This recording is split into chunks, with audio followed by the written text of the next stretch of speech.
Wait a minute, Smitty. You're not in the studio. How are we gonna mock draft, Smitty, if you're not in the studio? And you would be correct. I'm sorry. Don't get mad at me. Sometimes I like to mix it up. We're only in July.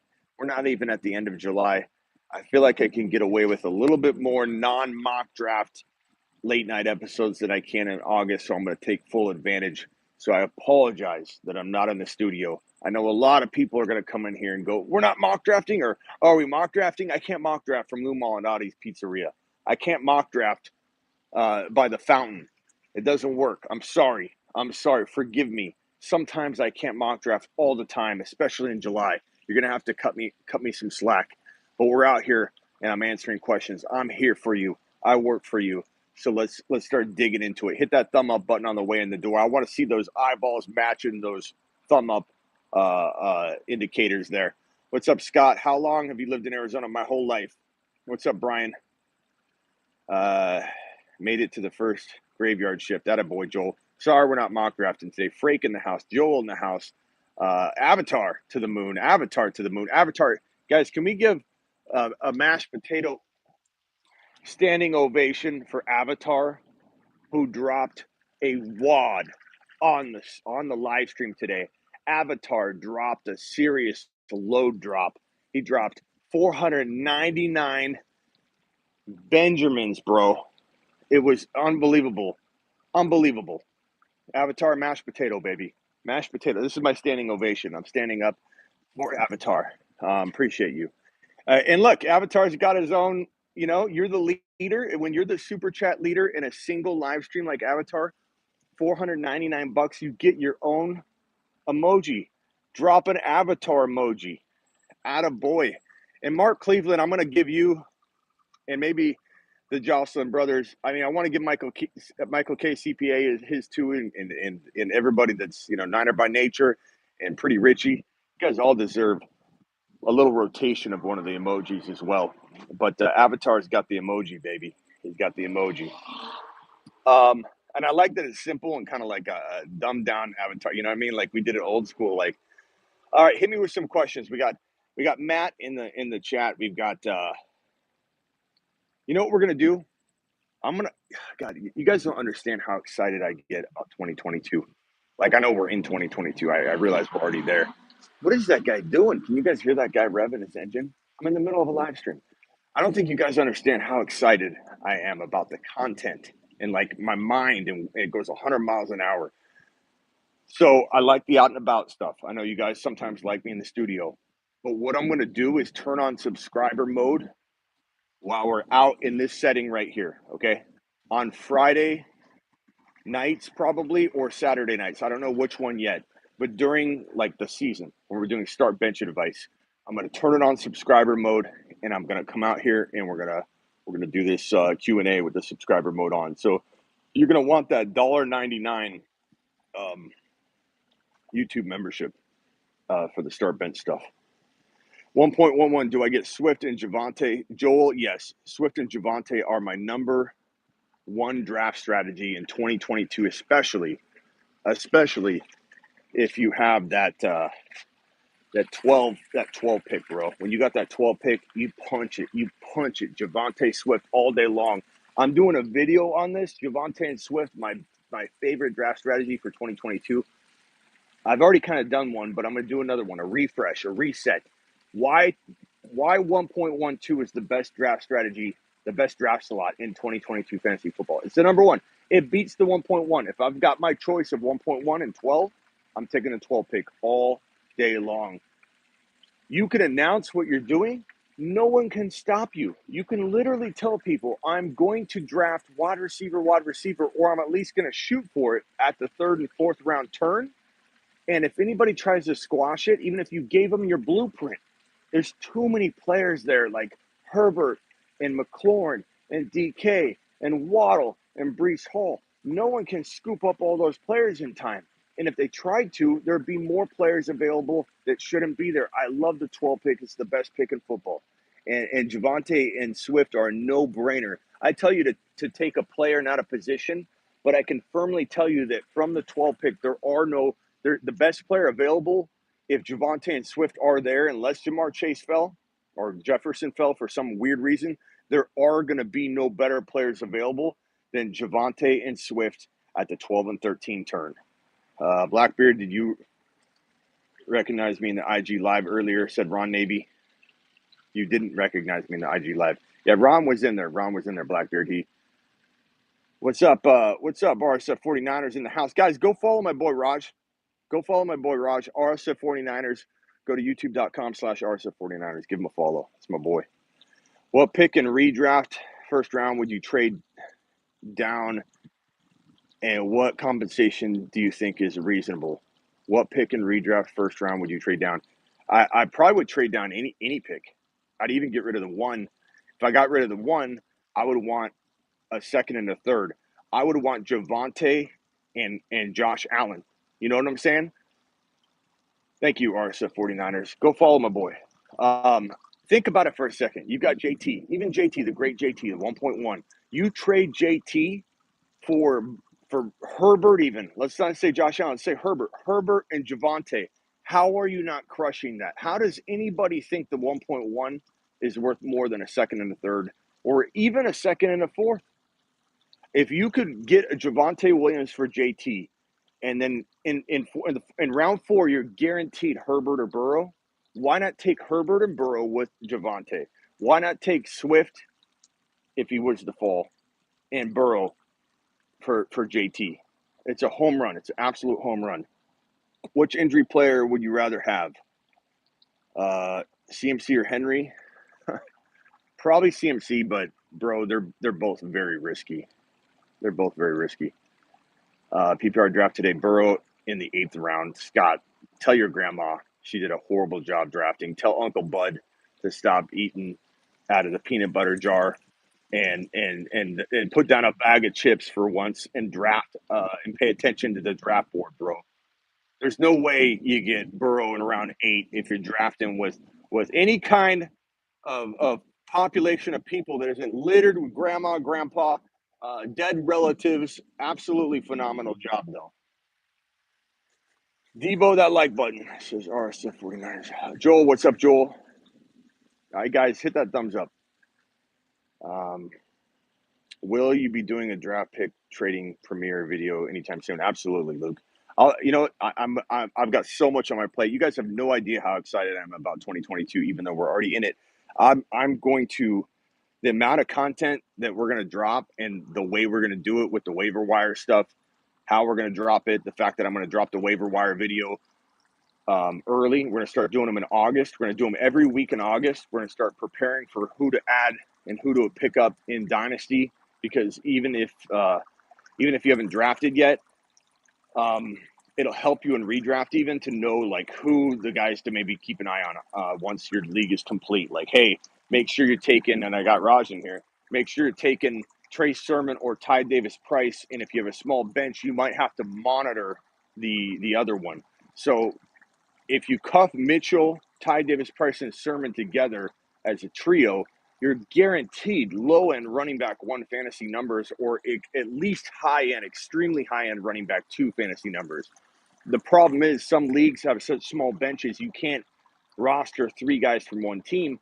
So that will be kind of like what the waiver wire content will be in August. Like, hey, here's in redraft what you're going to want to look for. We're going to take over. I'm telling you, I have such a strong feeling that the grind that your boy Smitty puts in will pay off dividends tenfold this season, because like it's coming together, bros. It's coming together, broskies. I can feel it. I can feel it ready to burst and bubble over. We got guys like Avatar in here that believe. We got everybody in here that knows what time it is. We're taking over. I can feel it. The waiver wire stuff's going to be unbelievable. The panic chamber. We're doing the panic chamber probably on Thursdays or Wednesdays. We're doing waiver wire on Monday morning or maybe even Sunday evening. I think I might do waiver wire Sunday evening, waiver wire premiere. That leaves Monday for trade, buy low, sell high. That leaves Tuesday maybe for panic chamber. That leaves Wednesday, Thursday, Friday, free for all, start bench stuff. We'll do an YouTube exclusive members chat. We might actually, I said we won't do the whole video, but maybe we will have enough content to really say, hey, this is a subscriber only $1.99 YouTube members only video chat. Like, obviously you can watch it if you're not a YouTube exclusive member, but I mean, it's $1.99. You literally, if you wanted to, you could do that for 1 or 2 months and pay literally $4. So you're gonna want to get that. Thank you, RSF 49ers. Panic Chamber. I'm doing a Panic Chamber episode this week. I'm gonna try and do a draft pick trading video this week. I'm gonna do what's the best draft slot overall, the 12 pick. Do a video this week. I'm working on my Javonte Williams video, which I've obviously hammered home a ton this offseason, but it doesn't hurt to refresh that and just tell people why Javonte. And the video is going to talk about Javonte, but it's also going to talk about how to trade for him because I want it to have a little different spin. Smitty, do you have an Amazon Prime for Thursday Night Football? What do I look like? Brian, what do I look like? DJ Moore needs to score TDs. Yeah, well, he's got a little bit of an upgraded situation, but he's still not going to be fully unlocked. We got guys like McLaurin and DJ Moore who have improved quarterback situations, and Wentz and Mayfield, and they're kind of similar. But I don't know that it's going to fully unlock them. They're going to be around 85% capacity, I think, at this point. Let's see here. East Coast Tatty, say hi to my daughter. What's up, Everly? What's going on? She's a junior graveyard shift kid. Okay. Appreciate you being here. Little Tatty. Little Smitty just went to bed a little while ago. Smitty, do you have an Amazon Prime? I got that question. Baker's gonna be good today, says John. Upcoming draft, thanks. Yeah, you're right. You bet, man. Okay, ask some questions. What do we got? If Trey Lance busts this year, do they fire Lynch? Trey can't bust. The only thing, like, Trey can't bust. He can't. I'm telling you right now, he will not bust. There's no way. The only thing that could happen is he could get hurt, and it's kind of like, and I can't even. Let me find wood somewhere. He could get hurt and then never get a shot, like some weird unraveling of the situation. Like, that's the only way this is playing out. There's no way this kid like Jimmy G is an okay to bad court. I'm sorry. I understand there's a lot of people who want to defend him, but I don't think much in here. But Raj can even tell you that he's past his prime, like his time of like, okay, we would want to start him. No one wants to start. He's injury prone. He's not that guy. He got carried. The Niners almost made the Super Bowl with a mediocre talent at quarterback that can't throw downfield. Literally, the wide back could have been invented 2-3 years ago. The wide back role was invented because Jimmy G had limitations. Like that could have been implemented full time. That was done through good OCing. I wouldn't say good coaching. I'd say good offensive coordinating. And let's not forget how much Mike McDaniel had a role in that. Like, shouldn't be all Shanahan that we say that is the reason. But it's like Trey's walking in to a situation that was able to mask how bad Jimmy G was. There's no way if Trey's even, let's say I'm wrong about Trey and he's just good. He's not going to be amazing or great. Amazing, great, good. Let's say he's good. He's going to do really well, even if he's just good. Like, this offense is loaded. So, it's raining, by the way. I don't know if anybody. Arizona is got weird weather here. It's like 100 and I don't know. Somebody look up the weather in Phoenix right now because I'm on my phone. I can't use it. What's the weather like in Phoenix? It's raining and probably 100 degrees. It's awkward. I got rain all over me. It's raining. It's wet everywhere. And it's like the raindrops are burning up before they even hit the cement. 1.5 and Slothy, one of my YouTube members, Slothy, Avatar YouTube member. Let me go through these. All my YouTube members in here. Guys, go to the main page of the YouTube channel if you don't see it right now and join the YouTube exclusive membership. Matt is in here. East Coast Tatty. Already said Avatar. Avatar. Standing ovation for Avatar. Slothy. Ron Navy. If I forgot who you are, comment so I can call you out.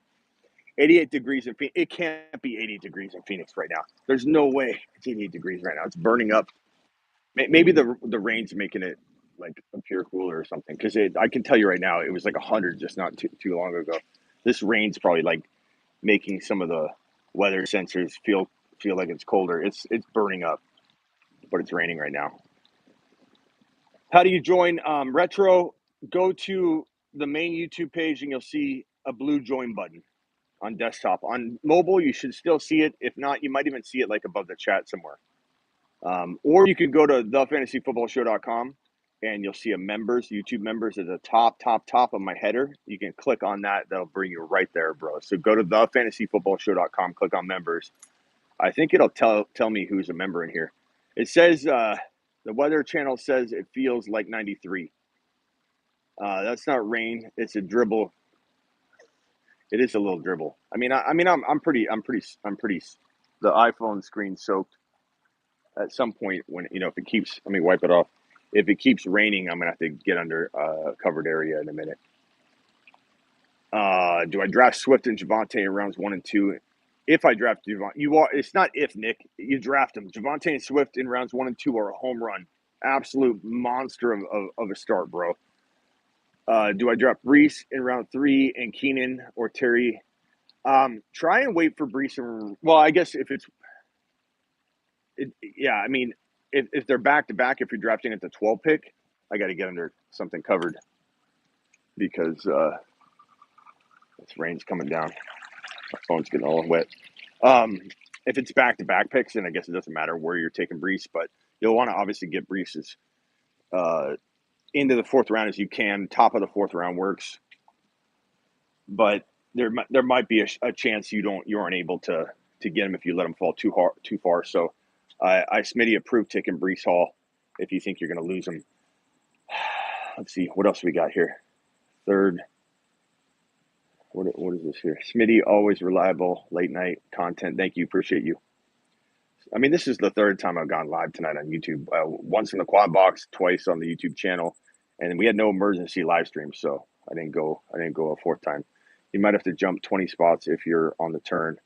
Yeah, it depends. What's the ADP of ETN? I don't know. ETN's ADP could be all over the map. I would guess it's in the 3rd round now, but it depends on the data. 45 in here, only 12 likes. No, we have 25 likes. Refresh, Raj. But yeah, let's still get the likes up. 25 likes. We have 45 people watching. Please punch it. Do your boy Smitty a solid. Where are we at? 4 to 5 normal leagues. Where are we at? You might have to jump. I forget what I was even talking about. You were asking me about if you draft Brees Hall. Yeah, if you draft Brees Hall in round 3. Yeah, I mean, like if you get Herbert, Burrow with Brees Hall, then you wouldn't have any wide receivers though. So if you go, let's say you go Javonte and you go Swift, I would take like McLaurin or DK, and you could go Brees Hall or you could go Burrow or you obviously could go Herbert. That would be what I would do. Sorry you're sleepy. Brazil represent. Smitty International. Attaboy. Scott. What's up, Scott? Sign up for the lifetime membership in August. Signing up for the lifetime membership in August. Attaboy, Nick. Nick, I appreciate you.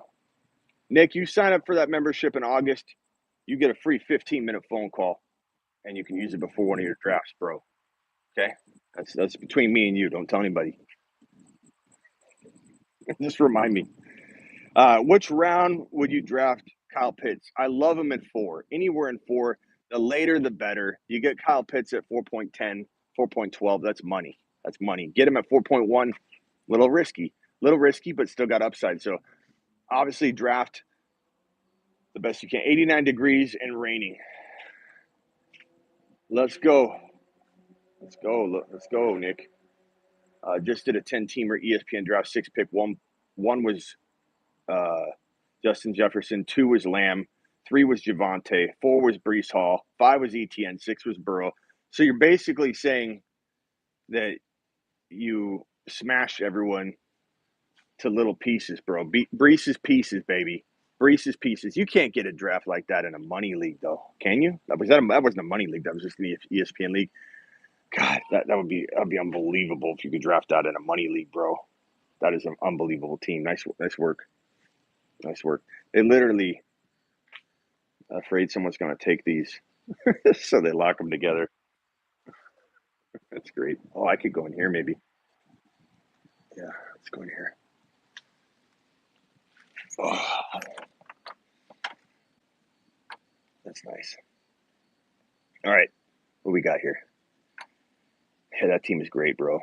There's no way you're going to get that in a money league, but Jacob won that draft. He sure did. That's like a Smitty team. It's an all Smitty team. That's an all Smitty team right there. So, guys, content-wise, let me just recap on what we're doing here. Appreciate the thumbs up, guys. We're going to do waiver wire Sunday evening. We'll watch all the Sunday games. For anybody that's got the YouTube exclusive membership, that is the $9.99 one, which isn't for everybody. But if you like to get on almost like a class, like an online class call with your boy Smitty and a bunch of us every Sunday, twice on Sunday actually. So halftime of the morning games we go live, and we're gonna go live on Discord video. It used to be on Zoom, but we're gonna change it to Discord. I go live at halftime of the morning games. Then I go live again halftime of the Sunday night game. So basically we go live twice. You don't have to be on video. You can obviously not enable your mic or your camera, but I will be, and I'll have the marker board. We'll be going over all the ad drops, the best ad drops of the week, trade potential candidates. We'll be going over all that on the marker board, on the video sessions twice, 2 calls on Sunday. That's a part of anybody that has that $9.99 YouTube membership. Anybody that's got the $1.99 YouTube membership, you get all the emojis. You get to use the avatar emoji, who's our leading super chatter of the year. You get to use all the fun emojis, and you get to, whether it's Friday or Saturday night, I haven't decided yet, be a part of the Start Bench Show exclusive Q&A. Okay, so only people that have the green names. James just joined the $9.99 people. James, standing ovation. Standing ovation. Attaboy, mashed potato. This is your outdoor mashed potato. Mashed potato. Smitty about to get a charge. You know what? There's so many of those videos out now, those social justice people. Like maybe I'll pull some lines out of those TikTok videos and be like, "Can I see your ID? I'm not giving you my ID. Get your sergeant." You know, those TikTok justice heroes. Oh, you didn't do it yet? Okay, that's right. You still deserve a standing ovation. I thought it said you did it. That was you. But yeah, anyways, if you see anybody with a green name, they have a YouTube exclusive membership. They either have the $1.99 or they have the $9.99, and the $9.99 come with the Zoom calls. The $1.99, obviously the $9.99 people get to have the emojis and the exclusive chat membership too. But it's gonna be dope. We're gonna drive a lot of people into that $1.99. And again, cancel any time. Like you want to do it for 2 or 3 months during the season, like it's like $6, you know, like, and you get to be a part of the exclusive membership. And you can do the chat when we lock it down to exclusive members. Breeze Lightning, I like that one. Retro says the man is always outside. Am I? Am I really always outside, Retro? Like I live stream 2 or 3 times a day from the studio. I would say I'm outside maybe once a week, twice a week. But I'm glad you join. My phone's all wet. I'm glad you join every time I'm outside. Where were we at? Don't forget to Debo that like button, says Blackbeard. Smitty was outside more last year. We're going to be back outside. We're going to be back outside. Don't worry. Don't worry about it. Avatar says, oh, damn, Breeze Lightning. Yeah, buddies. All right, what else you got for me? Hit me with some questions. Hit me. Hit me with it. Let's go. So Sunday, when we take over the world, Sunday is going to be the waiver wire ad drops. Monday is going to be the trade recommendations to buy low, sell high. Tuesday or Wednesday is going to be Panic Chamber, and then I'll figure out the rest. Gibby or Hunt? You got to go Gibby. Gibby's getting drafted way above Hunt, but it's not that I don't like Hunt. How productive do you think Hunter Renfrow will be? Not as productive as you probably want him to be, big man, because you've got Waller healthy, you've got Devontae Adams. There's a lot of mouths to feed, bro. Hunter Renfrow is not going to repeat. He's not bad. He's just not going to repeat. I'm not ready to be staying up till 4:05 a.m. for the waivers. Says, 98. Don't worry about it. Don't worry about it. Best handcuff. When to jump for them. For who? Which handcuffs? Depends on the names. Who's your top fantasy tight end for the year? I mean, obviously it's Kelsey, bro. But if you want who's my sleeper tight end of the year? You're looking at the number one tight end ranker in the entire industry according to Fantasy Pros. First place, 2 out of the last 3 years. We've got Jose, a part of the loyal membership group. Jose, mashed potatoes, baby. Jose's in. Welcome to the family, Jose. Everybody drop a potato for Jose. Mooney or Allen Robinson? I mean, flip a coin. I like Allen Robinson. Mooney's the number one for his team, so give me Mooney. But that's not to say that Allen Robinson can't earn, a spot in this conversation or debate. But give me the guy that's the number one wide receiver for his team. Just logical that he probably is going to get more targets. Smitty, in what scenarios do you look at going 0 RB? Avatar, whenever best player available opens that door for me, there is no other strategy than best player available. It's step one in the fantasy football drafting process, my man. Step one. Step two is what do you deploy after you go down that road? Does running back reveal itself? Does wide receiver reveal itself? Does a balanced attack reveal itself? Always the best approach is to go balanced if you can, but does Devontae Swift reveal itself? You can't take a set concrete plan into your draft. You're gonna leave a lot of value on the table. So you got to go best player available. Then once you see what options you have, then you take it from there. And that creates a bunch of holes sometimes, but that's okay. That's why I'm here. That's why we're here.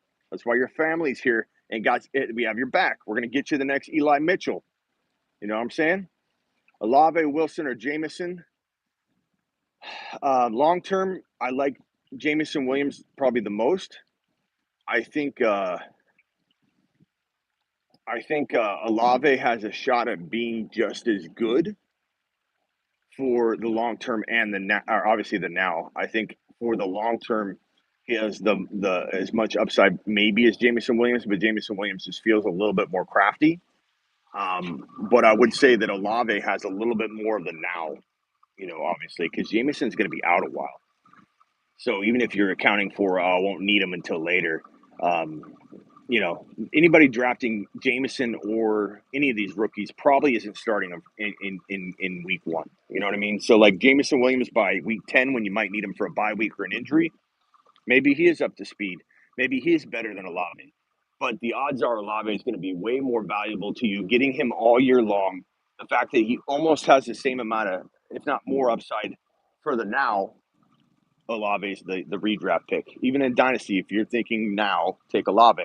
If you want that potential to be the next JJ, and I don't think this draft class has a good shot at pulling a JJ or Jamar Chase out of the hat. It just doesn't. You get at most a second round wide receiver in the future out of this wide receiver class. There just isn't, aside from Jameson Williams, who has the injury. So it's you can't expect anything, right?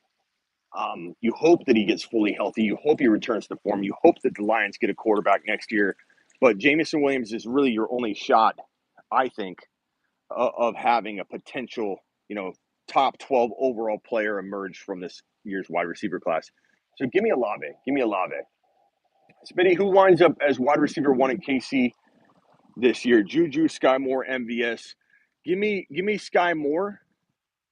If you need somebody in week one, which you better not, because if you're drafting one of those guys to be your wide receiver three, I think you probably botched your wide receiver three drafting strategy. There's too many other players you can have by the time you get to that point. But like let's say you stacked in a crazy way and you're like so thin at wide receiver three, but you draft pick traded into a monster team. Skye Moore. I take Skye Moore. I think MVS probably out the gate does a little better. I think he's got, probably some experience that's going to help him.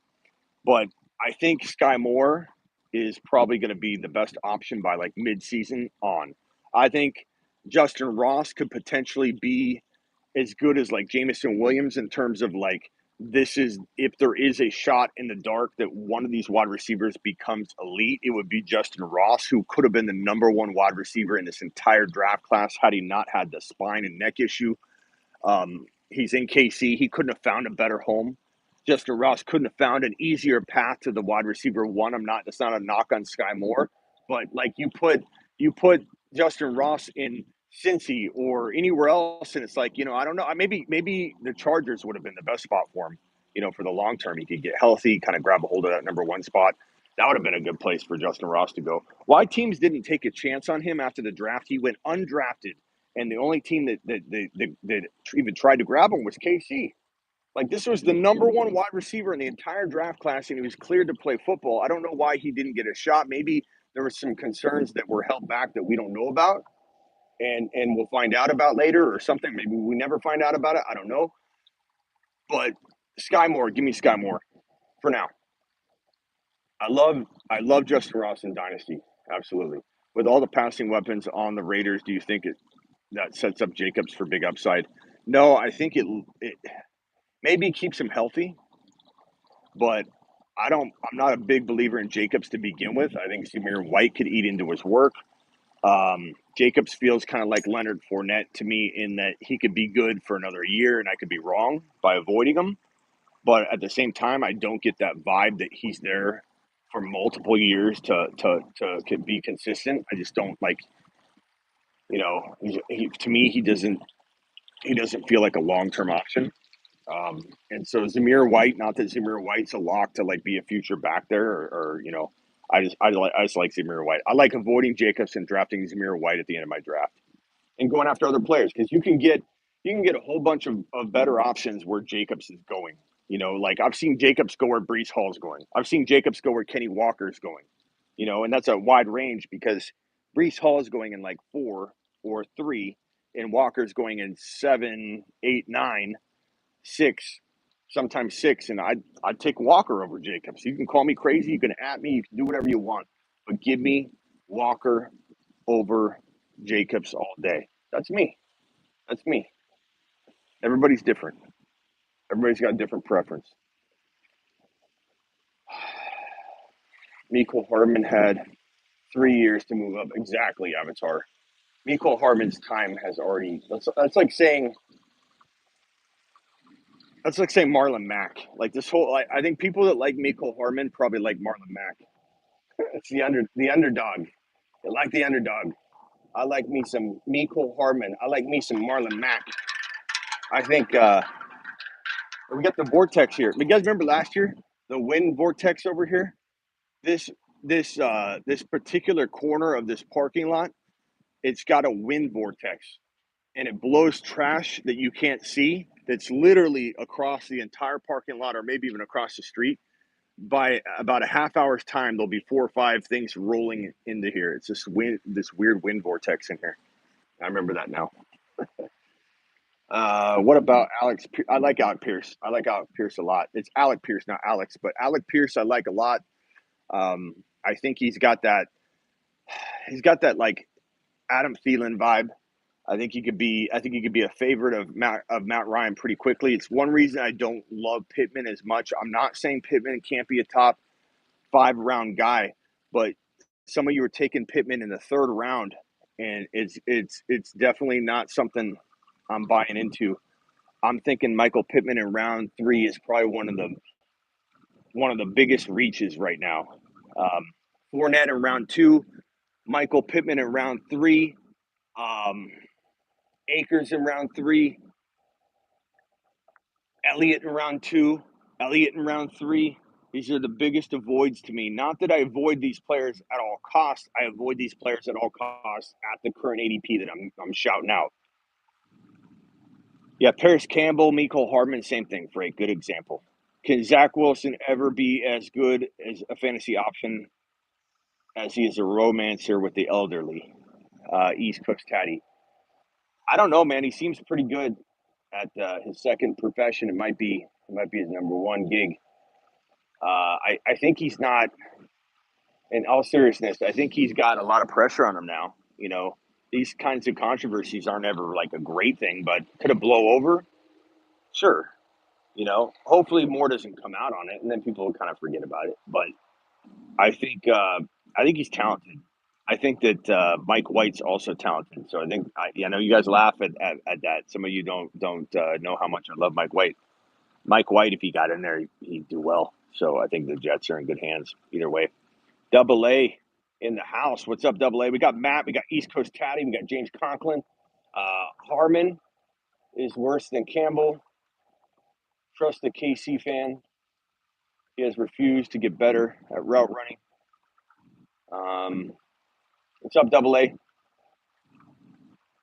Zeke was a wasted pick. I don't know why people take Zeke so high.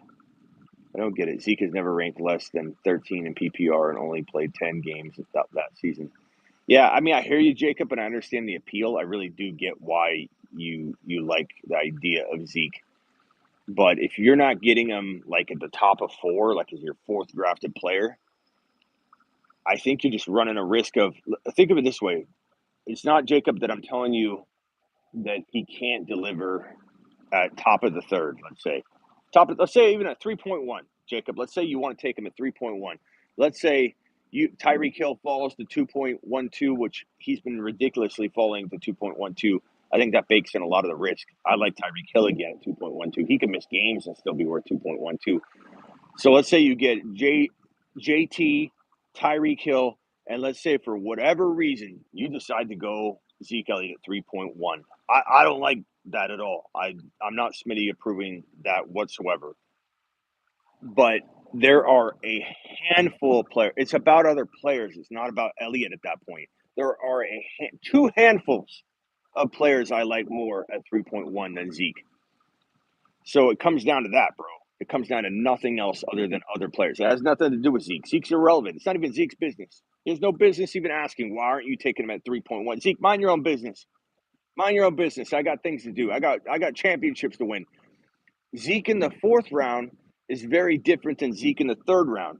Zeke in the 3rd round is very different than Zeke in the 2nd round. So it's like every round you go, the more that risk gets totally baked in and diminished is, in front of your very eyes. And if you were to take him at 3.1, he could earn it. I'm not saying he can't, but bro, it's not about yes or no. Can he do it? It's about what are the odds in your mind. The odds in my mind are very low that he can produce at the level you're talking about and stay healthy. If they dial him back and give Pollard a bunch of run, Zeke's odds of staying healthy go up dramatically. But then his odds of not producing go, obviously he's not going to produce if he's getting less work, especially as he's getting older. When you lose a step, look at Derrick Henry. Derrick Henry's yards per carry are down. Like, I know people don't realize that because he got fed like a monster last year, so much so that he broke. Predictable. But Derrick Henry's yards per carry went down. When you get older, everything decreases. Your step, you're a little bit slower. You can't hit the hole as quick. You're not as fast. You're not as strong. Like a lot gets every year. You get a little bit lesser. And so if Zeke is not getting the same volume, he's not going to get close to the same production. So it's a catch-22. It's a double-edged sword, bro. You either draft Zeke at 4, top of 4, and you cuff to Pollard, or you're just passing on a whole bunch of talent like ETN, Breece Hall, Burrow, Herbert, DK. Give me all those guys over Elliott, all of them. Niner by nature in the house. Appreciate you showing up. ETN 1,500 total yards. I'd say, yeah, 1,500 total yards. I was going to say easy, but I'd say that's good. But yeah, 1,500 total yards. 10 plus touchdowns total. Love it. I'm late, buddy. What's up, Vamp? ETN has 80 to 100 catch ceiling. Yeah, let's not give him 100 yet, but let's say that would 82 catches in 2022 be okay? I'd be okay with that. Sign me up.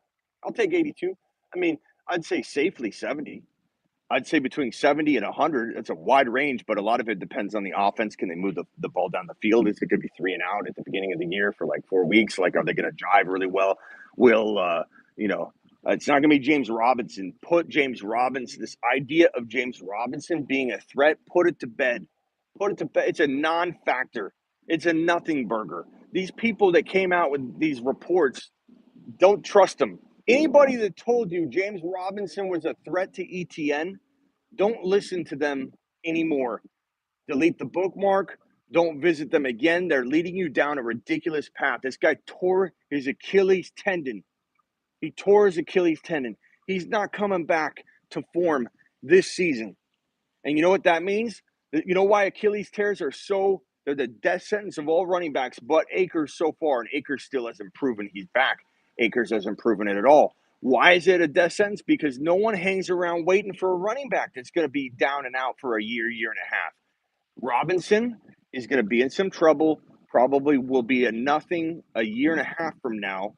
He's not a threat to ETN whatsoever. He'll barely be ready, if he's even ready at all, to play week one. And even if he plays week one, he will not be even close to 100% or even ever be close to 100% all year. Kayla, late too. Hey, Smitty. Hey, fellas. Thank you for the super chat. Appreciate you. R. Smith, what's up? Ron Del Moore in the 12th. Sure, why not? I like that. Get all them likes up for my boy Smitty, says Niner by Nature. Niner by Nature, guys, I don't know if you watched the Quad Box episode earlier. I've got it. If you go to my channel and scroll down to the bottom of the main, you can see the Quad Box channel that I'm a part of.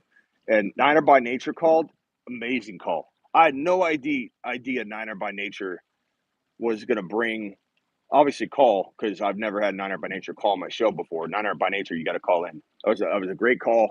It was so nice to hear from Niner by Nature, who's been one of the biggest supporters of my channel and doesn't even play fantasy football. Niner by Nature is a diehard 49er fan, an NFL fan, and comes for the NFL coverage, the good conversation in the community. And it was a fire call. And brought some controversial topics to the table, which, like, again, surprised me, Niner by Nature, only because, like, I see how supportive you are about everything. And you just came in aggressive with some good takes, and you were critical of the Niners, and I appreciated that. I have seen you be a little critical of the Niners before, and rightly so. So I knew you had a couple stances like that. I know you've been critical at times of Debo. I know you've mentioned things about Debo, like Debo not being there to work out with Trey Lance right now, like Ayuk is. Ayuk's going all in. I respect Ayuk's tenacity, Ayuk's grit, Ayuk's desire to be the best wide receiver on the roster, even though I believe Debo is by far the best wide receiver on the roster. But Ayuk's going to do everything he can to grab a hold of a big lion's share of the work. And if Debo were to get hurt, this guy will be ready. And he's working hard with Trey, and I respect it. And, man, I wish Debo would get to work too in the same ways. Maybe he is behind scenes, but I haven't heard about it yet, so it'd be nice to hear about it. Amazing Asian, good question on the Liz Frank injury for ETN. Is it a problem for ETN? No, and I'm very critical. Ron will tell you, I'm very critical of older players. I'm very critical of older players with injuries because I'm about the youth movement when it comes to a player. The younger the player is, the higher the likelihood of them staying healthy. You can kind of predict their rise a little better than their decline. So I jump ship on a player maybe a year early on occasion. But we're talking about ETN is an injured player. Why am I not running from ETN? Because he's younger, because he has a much better shot at getting healthy, especially running backs. When you get over a certain age, when you're over 25 years old, getting over an ACL tear, so much harder. The odds are staggering how much the odds are that you'll never really get back to form for a couple reasons. Number one, the team moves on. 8 times out of 10, you tear an ACL at 26 years old, they're not waiting around. You tear your Achilles, no matter how old you are. A team's not waiting around. Look at Marlon Mack. Look at Deontay Foreman. Look how long it took Deontay Foreman. Look how long it took Deontay Foreman to get healthy. Deontay Foreman looks pretty good.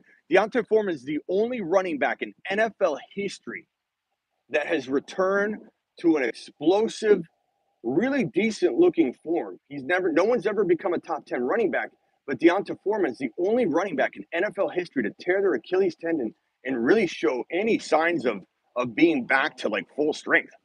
But his career is at the end. He's never had a full workload. Would he stay healthy with a torn Achilles recovery, at this stage in his career? Probably not. Deontay Foreman's a career backup at this point. But 4 or 5 games of him, he could be absolutely, fine. That's why I like him in Carolina as backup. Javonte is the reason for fantasy season. Attaboy, Taddy. But ETN, back to ETN. ETN's young. ETN's going to be fine. ETN is 100%. How do I know that? Because ETN told me. Did he tell me personally? No. Do I want to get him on a live? Yeah. The only player I go live with each year is AJ Brown. So AJ Brown, I hope he's the way that players are getting thrown into the spotlight in bad light. I have a feeling these guys, none of them are going to want to go live with anybody right now. But we'll see. AJ Brown, hopefully he comes back on and we talk to him. I'd love to talk to him about Philly. But ETN on video was interviewed and said he's 100%. We have video footage of him looking 100%. That's why I am forgiving injuries with some players versus others, because the proof is in the pudding. If you see a player's back, if we saw footage of Mike Thomas not just running rounded routes on a field like he's playing frisbee, or frisbee golf or something, that's what it looked like Mike Thomas was doing. That doesn't prove anything to me. ETN is literally cutting hardcore, running speedy, cutting corners, rounding corners, stopping, stutter stopping, jump cuts, everything. I saw ETN. ETN looks phenomenal. ETN's ready to go. ETN's proven that he's 100%. And ETN even satisfied my curiosity of, okay, well, is there pain?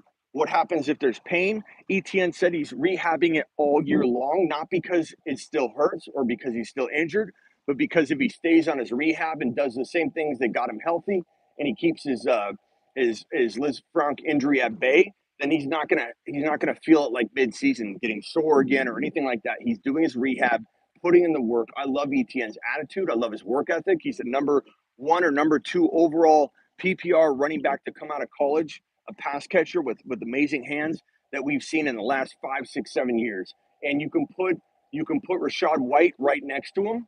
That's why I'm so bullish on Rachaad White. I think Rachaad White and ETN are the 2 best pass catching running backs that have come out of college in the last 2 or 3 years. I love both of them. I hope that Rachaad White gets his shot at getting on a shuttle and leaving this atmosphere and head to the moon, at least to the space station, which I gotta create a button for. But space station time for our boy Rachaad. Roger, I hope you were strong at wide receiver. What did Roger do? Kayla, don't forget to hit that like. Thank you, Kayla. Smitty with ETN insider information. Roger traded D. Adams, Gibby, and Hurts for ETN and Aaron Jones and Fields. Needed the running backs. He traded Adams, Gibby, and Hurts, ETN, Jones, and Fields. Adams, Gibby, Hurts for ETN, Jones, and Fields. God, that's hard to evaluate. Do you have another quarterback? Is Fields now your quarterback? At the same time, it still could work out for you if Gibby were to get hurt and not be what some people hope he is, because he's still a big question mark.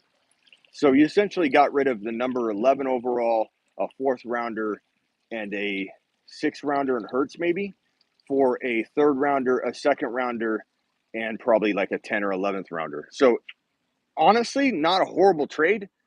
Kind of depends on ETN and Aaron Jones, obviously, but if they ball out like many expect, Aaron Jones is a 2nd rounder right now. ETN's a 3rd rounder. You gave up a 4th and a 2nd. It could be a wash a little bit, but it depends on who you got at quarterback. It's not. I mean, I don't think I would have done it, to be honest, but it depends, bro. Burrow's your starter, then I think it's fine. You got ETN and Aaron Jones. I like it. See that? So that's a case of everybody snap judgment on a trade and they don't know the whole story. I held off. I held off. You told me you got Burrow. He's your starter. I like the trade. I don't think you got burrowed at all. I think you drafted smartly and you got a Jalen Hurts who you could sell high and you did. I think you got out of a Gibby situation. I'm not super high on Adams. Adams is 11 or 12 overall player, but is he? Is he a lock to be the guy that we all think he could be? I don't think that was that bad of a trade. What's this other one? Javante. Trading right now. McCaffrey, ETN. Let's see. Let me see. It's so hot. I'm like dripping sweat. And it was raining a minute ago. Drafting right now. Have McCaffrey, ETN, and Tyreek Hill first 3 picks. McCaffrey, ETN, Tyreek Hill. Yeah, that's pretty good. It's pretty good. I like it, Matt. Smitty, Elon Musk building space stations. On a boy. That's right, Frank. Got to go. Lance and ETN side. What's this trade? Let me go up and see. Ron Navy. What's up, Ron Navy? Josh Allen and CEH for Lance and ETN. Josh Allen and CEH for Lance. Give me Lance and ETN. I think Lance is going to ball, so give me Lance and ETN. And that's me loving Josh Allen, but that could go either way. I mean, Clyde could obviously turn it on, and then that trade be good for that side. But I think I take the ETN side. I bank on Lance. I think you could have got a little more because I feel like the values of ETN and Lance are a lot lower than they should be. So I feel like in the end it's going to work out. But could you have got more? Javante, Saquon is in the middle, but his injury history is a red flag. I agree. I'm going to scroll down to the bottom. If I missed anything, please ask it again. James, ask your question again. Chase and Mostert, probably Edmonds, but ask me some of these questions down here, and I'll answer them. Pray for Mike Thomas. Mike Thomas, stay away from him. You can pray for him still, but stay away from him. Dude's done nothing but disappoint. Don't trust him, man. Don't trust him, bro. Don't do it. Don't do it. Mike Thomas hasn't done anything to deserve your belief that he's going to return to form. I think it's a waste of a pick, bro. Don't do it. All right, what else you guys got? 53 of you in here, 49 thumbs up. Punch it if you haven't already. Punch it, punch it, punch it. Who do you think will be Miami's number 1 running back? Probably Edmonds at first, but I hope it. I hope that it's Gaskin at some point because I think Gaskin is like the reverse of Debo. I think he's a running back that could be wide receiver and running back, like Debo could be a wide receiver and running back, just like the reverse of it. And I think McDaniel would turn Gaskin into a top 10 running back. I know a lot of you won't believe that. I know that sounds crazy to some of you, but he is so electric and he is so much the Mike McDaniel type of player. I hope that happens. I really hope something crazy happens and unravels that way. CH might lose his job this season. Maybe, Jacob, but maybe not. I'm not buying into it. Everybody's trying to say that Ronald Jones is going to win the job, but they don't know how complex it is to learn that Kansas City Chief offensive and playbook, bro. It's so complicated. Rojo won't even be close to knowing it. Like Damian Williams didn't know it after a full season. He was told where to go every play. For a whole year, even in the Super Bowl, he was told where to go. So, Ron Navy says too much to retype. Let me go up and look, Ron. Hold on. Let me see what Ron said. I don't know, Ron. It's up there a ways.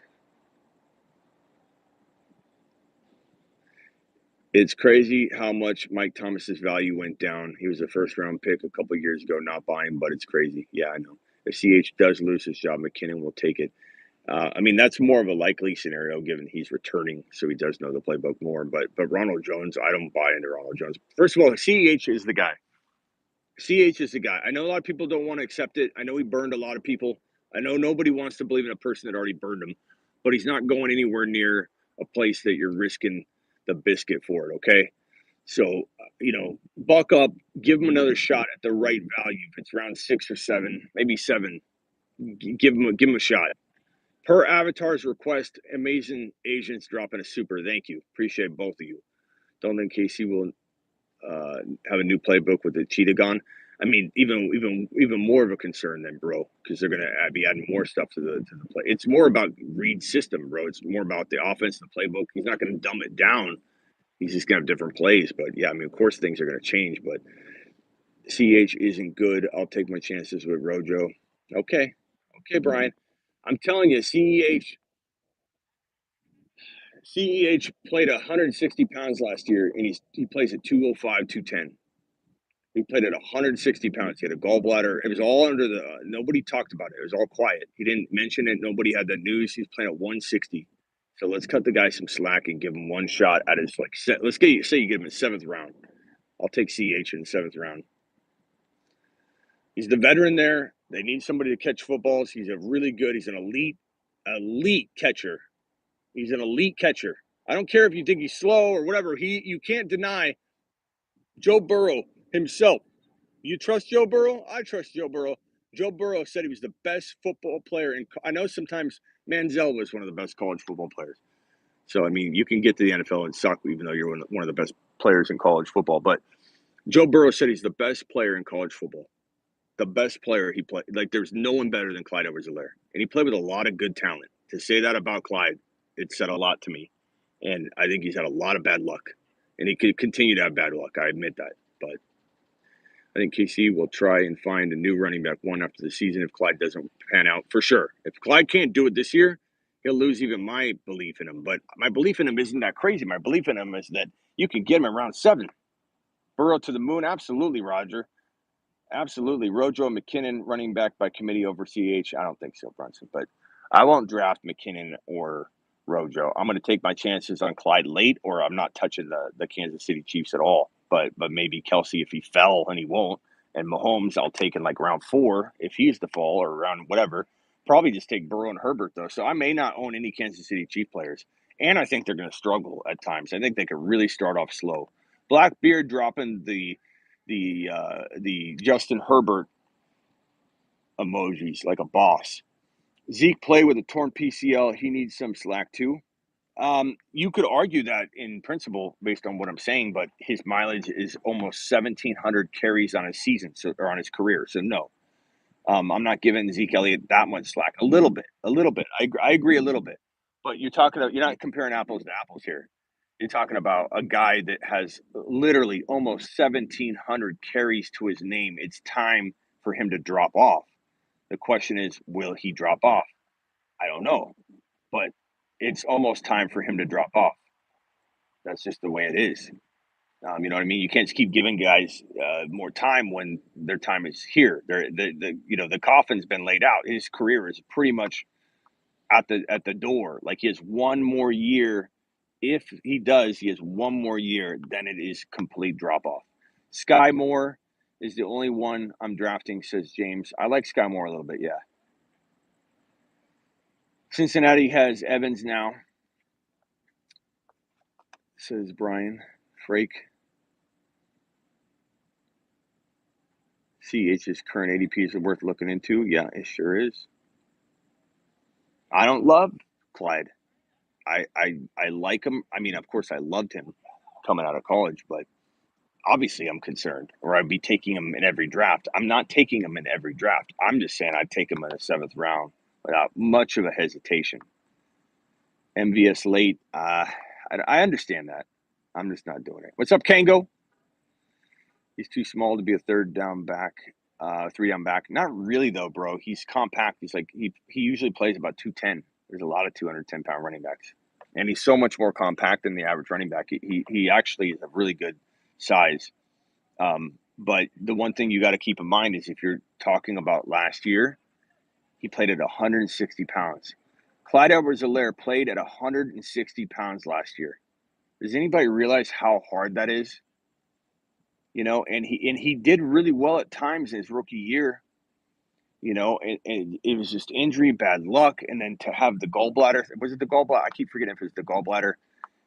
And it's like, I mean, I'm cutting on some slack one time because of the seventh round value. I don't care. Seventh round, I'll throw a seventh rounder at a Pollard, a Madison, you know what I mean? Like maybe Madison a little bit later, but like that's where you throw a dart. Clyde's ADP if it falls into 7.1, which it doesn't always. I'm not taking him in the fifth round, but if Clyde falls in one league to like 7.1, that's dart territory. You're throwing darts anyway. And Clyde played at 160 pounds instead of 210. 205 to 210 is his playing weight. Yes, Brian Westbrook size. And they love this kid. Beach loved him. And I think they still love him. And I think that he's the veteran. He knows the playbook. They're going to throw the ball to him. He's the three down back in that offense if he's 210 pounds. Seven's fine. Seven's fine. Chase and Higgins. What about it, Roger? CEH or MT? Give me CEH, man. Lamb to the moon, absolutely, Jacob. Double Z says, I don't know what you're saying. 5'8", 205 is big for that height. It is. And he plays at 205 to 210. He may have been 205 like in college or whatever, but he played, I believe, I want to say I heard a lot of reports saying 205 to 210, even 208 to 210. Hey, Smitty, how well do you think Dak and Lamb will connect this season? Pretty well, because Dak had a great year last year. Thank you, Kango. Dak had a pretty great year last year, but he wasn't consistent with Lamb. So imagine if they get on the same page and Lamb's been working, man. Lamb's been putting in the work. Lamb looks great. There's a lot of video footage out on him practicing and moving and working on his footwork and his steps and his off the line, the getting off the line, press coverage. Oh, I love what I see out of Lamb right now. Lamb's doing everything I want, like Debo, to do on video that we can confirm and validate. Like Lamb's doing what he needs to do. ETN's doing what he needs to do. These guys are putting in work. Gauge to the moon. Yeah. I mean, I'm not going to give him a moonshot because I don't hand those out like candy, but we're going to say he's got a good shot at a moon call. Maybe midseason we throw him one. We throw him a bone midseason. Hope Lamb works on his drops though, says Dan. Yeah, I'm sure he is, bro. He's out there working every day. I'm sure that's not going to be a problem, or at least a lesser problem. He's out there every day putting in the grind. Debo had a summer page for working out. Yeah, I have seen that.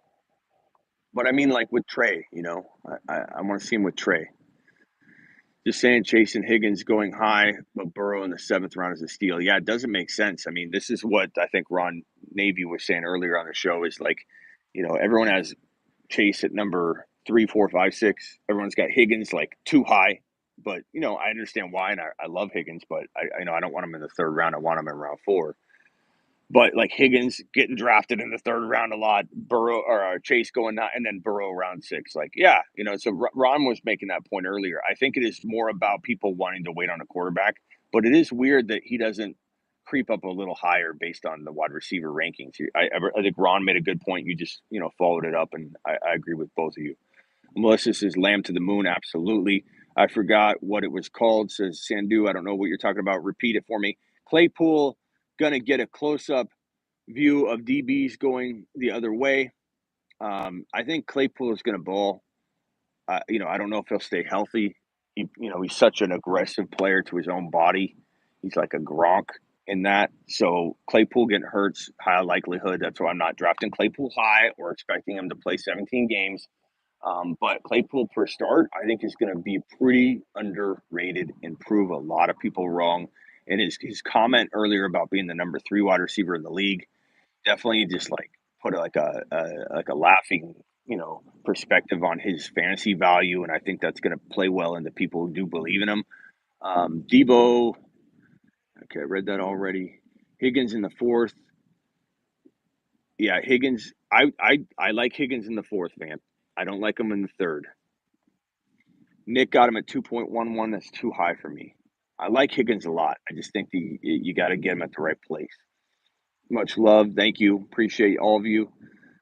Makes no sense with the other analysts having Chase and Higgins top 10 and then Burrow being outside the top 5. Guys, I don't know what else to tell people.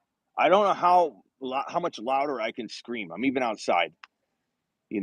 Burrow is the best pick in fantasy football 2022. You either see it or you don't. And if you don't see it, I feel bad for you. Everything everybody's been saying right here is exactly what we've been beating like a dead horse on the show for months. Joe Burrow wins you a league. Joe Burrow falling anywhere in round 6 is ridiculous and disrespectful. And for that, we owe it to him to pick him up there and show people a little thing or two. Hold our beers or our soda pops, whatever we want them to hold, our frappes, and we're gonna take it. We're gonna take it to our leagues and show them what winning's all about. Joe Burrow wins you a league in round 6. The only other player that's a better pick in 2022 than Joseph Burrows, cigar smoking Burrow, is Brees Hall in round 4 or ETN in round 4. Those are the only two people that can even compete with Joe Burrow for the best pick in fantasy football 2022. 6-round value, disrespectful value. 6-round Joe Burrow values, disrespectful to the extreme. You look up disrespectful in a dictionary, it shows all these ADPs all stacked on top of each other with Joseph Smoking Burrow sitting there at 6.1 to 6.10 is probably his average ADP across all these ADP lists. Joseph, some cigar smoking Burrow. Can I get a couple of Joseph Burrow emojis, please? Thank you, Jacob. It's appropriate.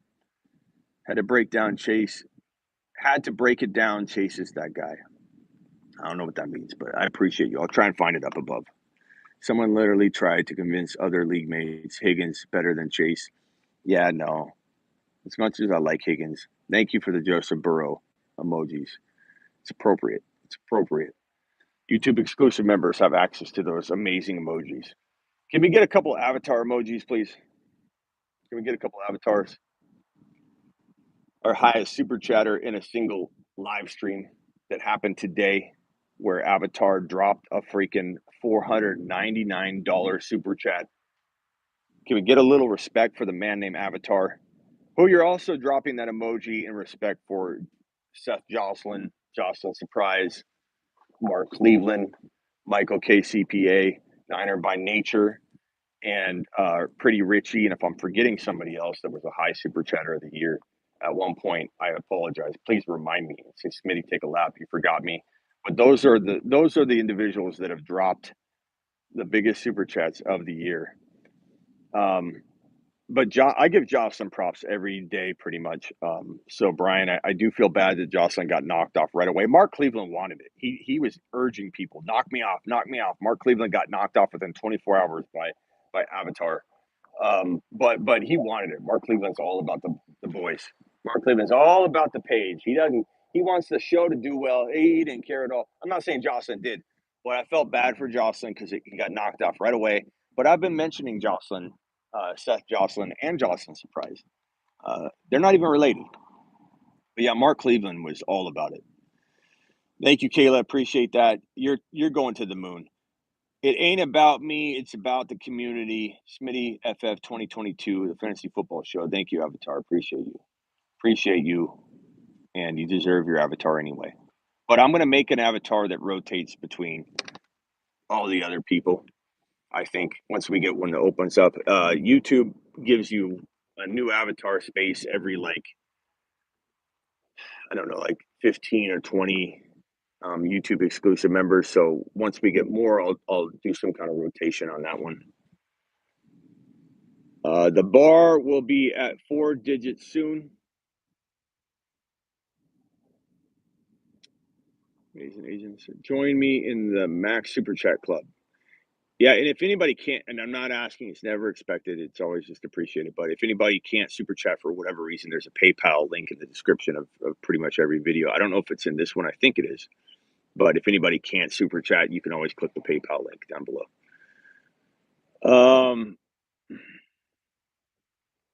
How did poker go, Avatar? Make sure if you click that link, it's sending it to me, though. Yeah, I make sure I set it up right. Make sure it's just Smitty. What's up, poster boy? Carr and Adam Stack. I mean, it's okay, Honcho. It's not something I'm targeting. Give us a sleeper of the year, Smitty. I'll give you a couple of them, Kango. How's this? Option the KC receivers. I get that question about every 10 minutes. Skye Moore, is my ultimate pick. If I'm going long term, Justin Ross, deep dynasty. I'll put down my next bonus. Vamp, you get a T-shirt, Vamp. Okay, I'll make it worth your while. I'll tell you that. And you know what? The next person is getting a draft call as well. Jacob Tyler Algier, he's one of them. So let's go through this, okay? Let's go through this. Let's say deep. Okay, deep. Let's go early round sleeper. And you can at me all you want. I can do whatever I want. If I'm calling a second rounder a sleeper, it's because I define it that way, and I can do whatever I want. Let's go through the rounds. Round one sleeper. You can't call around one player a sleeper. What are you talking about? I can call who you're sleeping on them. They're a sleeper. Okay, plain and simple. And I label them. If I label them, you can't say anything about it. First round sleeper. DeAndre Swift. Round one sleeper. Round two sleeper. Javonte Williams. Round three sleeper.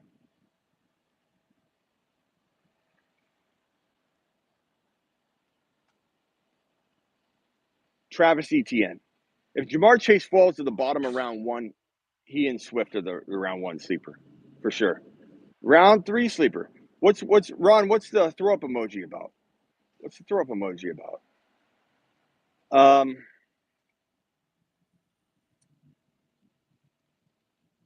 Swift in round two in the Cup League. That's crazy, man. That's crazy. Round three. I'm trying to think of a better round three sleeper than Etienne because Etienne would be a round four sleeper if he fell. Honestly, round three.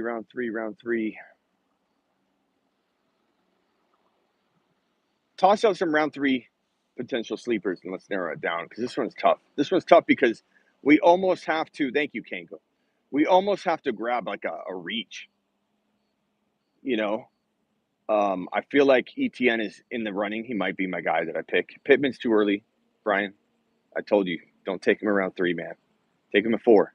AJ Brown's a pretty good name, but yeah, that's pretty good. That's pretty good.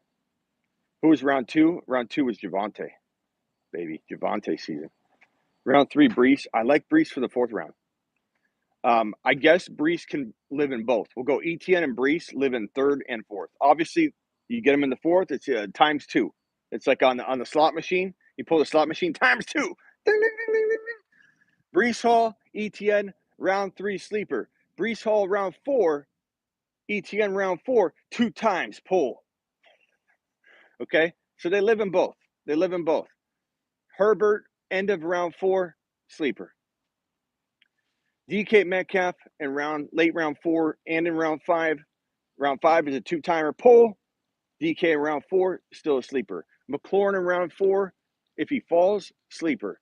Waddle round four, sleeper. Brees Hall and ETN, again, round four is times two sleeper. Round three is still sleeper.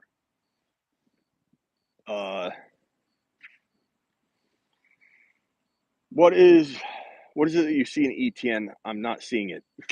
Okay, Honcho. I still appreciate you. Probably best pass catching running back to come out of college in the last 10 years, maybe. Probably the fact that he played with his college football quarterback, T. Law. Probably the fact that he's elusive, electric, a hard worker. I believe has the ability, and you watch the tape, and keep in mind, he was the number one, number two running back prospect coming out of college in 2020 and then decided to go return to college football. And he still came out and was a super high prospect. So it wasn't like he was an untested 1 year, love affair everybody had with a running back coming out. Like he literally hung in that area for a while, in 2020 and 2021. Yeah, you just gotta. I mean, I don't know. Some of it's gut instinct, bro. Like he didn't play last year, so or obviously in the 2019 and 2020. I apologize. He didn't play last year, so like, what are we gonna go off of in terms of like NFL stuff? We can't, So we're looking at college only. Like, what do we know about Brees Hall? Only college stuff. So sometimes you gotta take gambles and trust your gut. And my gut has been pretty good over the years. I miss all the time. It happens. I'm not acting like I'm Mister I can't miss or something. Why isn't Brees Hall first round pick anyone like he was a month ago? Why isn't Brees Hall first round pick anyone like he was a month ago? What's that mean, poster boy? I don't know what you're talking about. He's a third or fourth rounder. ETN. If you're talking about dynasty, he's a first rounder. Give me one league winner for the first 3 rounds. I mean, I'm doing that, poster boy. We're going through them right now. Poster boy, read the room. Read the room, poster boy. We've been doing that for the last 10 minutes. We're in round 4. Uh, round 5. Round 5. Who could be the biggest sleeper in round 5? Got round 4 covered. Round 5, I mean, I'm going to throw Burrow in here. I'm going to throw Herbert in here. I'm going to throw Burrow in here and say Burrow's a win a league sleeper. And then if you get Burrow around 6, 2 times pull. 2 times pull. Hollywood's pretty good in round 5. Kenneth Walker's deeper. We're getting to him. Nobody mentioned him around 5, or I'm gonna flip out. I don't have my button here either to get into rant mode. Don't be taking Walker in round 5. I think Burrow kind of owns round 5. Pitts in round 4 or 5. Pitts isn't gonna fall to 5 very often. Dylan, I like in round 6 more than round 5.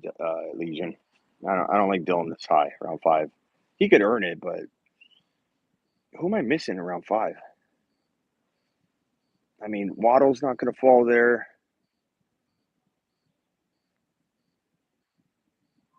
Kamara around 5. I don't think Kamara's going to fall there. Joseph Smoking Burrow. Joseph Cigar Smoking Burrow, round 5 and round 6. Round 6 is a pull 2 times.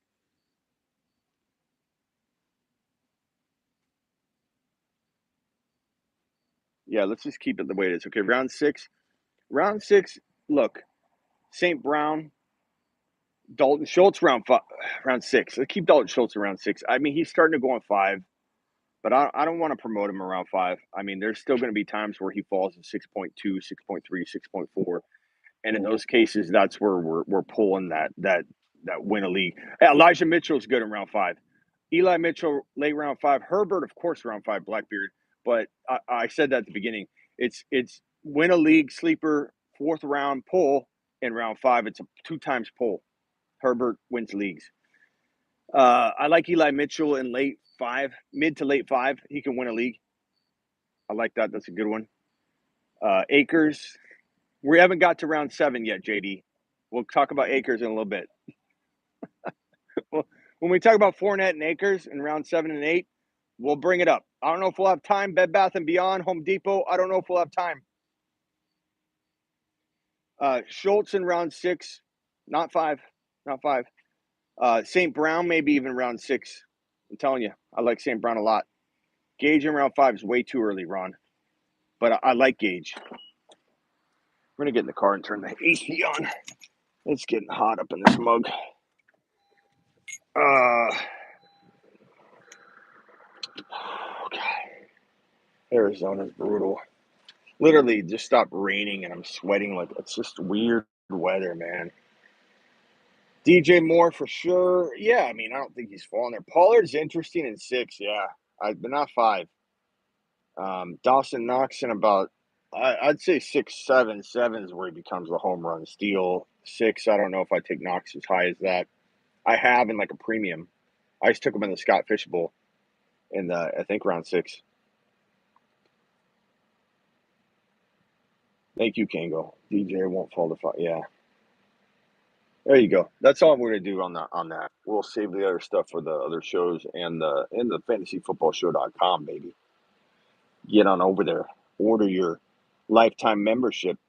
Get the text line. Start texting your boy Smitty on the text line, people.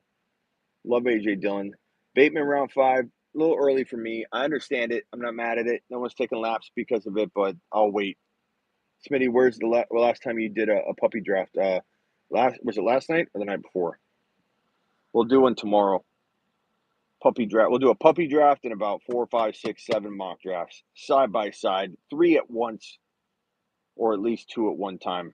And we'll do it a little earlier tomorrow. And you know what? Who raise your hand, thumb up, whatever, if you can do a midday mock draft. I just want to see how many people in here right now are even capable of doing like a 1 p.m. Eastern or 2 p.m. Eastern mock draft. Like if I was to go live like 11 a.m. or 12 my time, that would be 3. Let's see, 11 a.m. my time would be 2 p.m. Eastern. Who in here would even be able to do it? I just want to get a raise of hands here to just see like the population of people that do the graveyard stuff. If we could even do it, like you work. Brunson said he can. Let's do it. Let's try and do one tomorrow. A midday mock draft. I'm going to try. I can't promise I'm going to do it, but I'm going to try my heart. Let's see what kind of traffic we get for a midday mock. It might even be as late as like noon my time, which would be 3 p.m. Eastern. So let's give it a whirl. I can watch but not participate, says James. That's what I'm thinking might happen, but maybe we tap into a new group of people that are going to be like so we got the graveyard mockers, we got the evening mock drafts, and then we're going to get the lunch break Louis. We'll call him lunch break Louis. Maybe we get a lunch break Louis or two that doesn't normally watch the show, that catches a midday mock, and Louis gets in here. That's a new character we have for the show, is lunch break Louis. You're going to hear about Worried William. You're going to hear about, Lunchbox Crew, pretty good. You're going to hear about Worried William in the Javonte Williams video that I'm cooking up that should premiere tomorrow. We might do a live mock draft and a live premiere and a 7 p.m. show and a night mock draft. We might have 4 YouTube shows tomorrow, and you're going to find out who Worried William is. This is worse than Bob. Worried William is worse than Bob. Bob from accounting will take his lunch break early to draft. A boy. What does it mean? I can watch the fantasy football show all day? Yeah. Tell your grandma to the moon. Worried William is worse than Bob. You'll find out during the Javonte Williams show. Swayze. You know what? We have a Swayze in the YouTube exclusive members group. I hope to God that's not the Swayze. I mean, actually, I hope it is, but we got a Swayze. Is Swayze in here? Swayze, if you're here, speak up. We have a Swayze in the YouTube exclusive group. They added recently, and I first thing I thought was, oh my god, is this him? Is this him? He's a legend around here, and he probably doesn't even know it. He probably saw me because it says the fantasy football show in the mock draft, because it was spelled the same, I think, too. Like, it was the way it was spelled. It was a little unique, and it was in the YouTube exclusive membership that came through. And I wonder if he watched it. I don't think it was fake. Because the way it was spelled and everything. I wonder if he saw the name, because when I draft with people in Underdog, it says the fantasy football show, and I wonder how many people. That's another good thing about mock drafting about drafting in there, is people see it and they're like, "Who's this guy?" If they've never done it, and they look up the show and they're like, "Dude, I did a mock with you. I didn't realize you had a show. This is cool." I wonder if Swayze, after the fact, saw it and just came rolling in. If he ever comes in here, we're gonna have to ask him.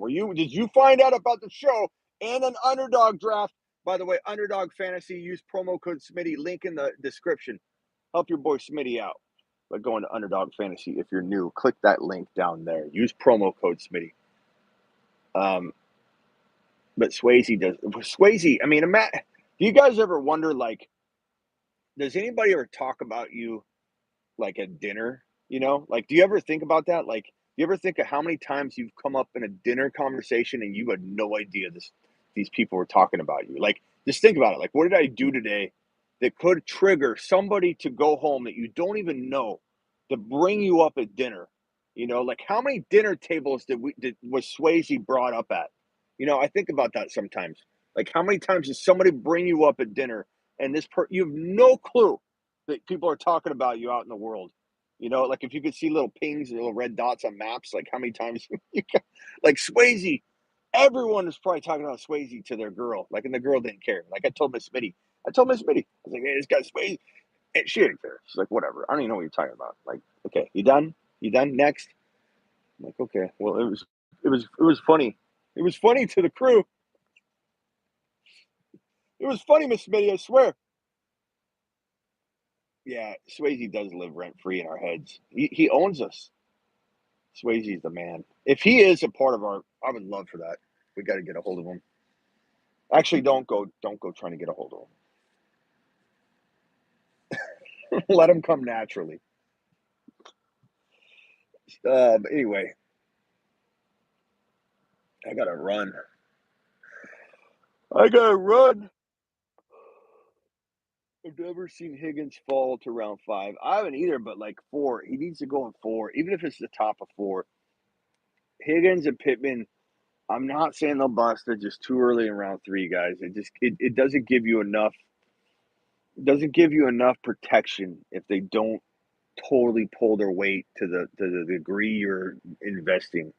You know, the return on investment has to be ultra low risk and very, very nice upside. Tell me if the volume changes here. I'm plugging into my car, and I have a feeling it's going to use the car audio. So please tell me what you hear right now. Please tell me if I screwed up the live. I've never seen Higgins fall. Swayze lives. Okay, I think we're caught up on the chat here. I wonder if I could turn on exclusive chat only and turn it on and off. Let's see if we can do that. Highlight, save highlight. What's save highlight mean? Okay. Ooh. Super chat messages. Okay. I don't want to do that. Live chat. Okay. And